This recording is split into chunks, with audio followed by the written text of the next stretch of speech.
Syederalun, prosesi pemakaman Emeril Khan Mumtaz atau Eril, putra sulung Gubernur Jawa Barat Ridwan Kamil, telah selesai dilakukan pada Senin 13 Juni 2022.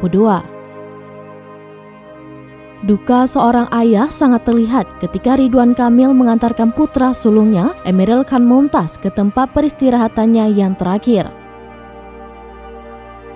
Menuju pemakaman, Ridwan Kamil terlihat tegar memberikan senyum dan menyapa ribuan warga yang berjejer di sepanjang jalan rute menuju pemakaman di Komplek Pembangunan Islamic Center Baitur Ridwan, Cimaung, Kabupaten Bandung. Sesekali Gubernur Jawa Barat itu mengeluarkan tubuhnya untuk melambaikan tangan kepada warganya. Ketegaran Ridwan Kamil dalam menghadapi duka kepergian putra sulungnya, Emeril Khan Mumtaz, menjadi perhatian banyak orang.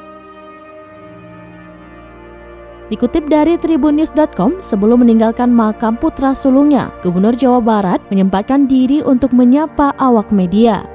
Didampingi sang istri Atalia Praratia, Ridwan Kamil mengucapkan terima kasih kepada seluruh pihak yang telah membantu keluarganya dalam proses pencarian Eril hingga selesainya pemakaman.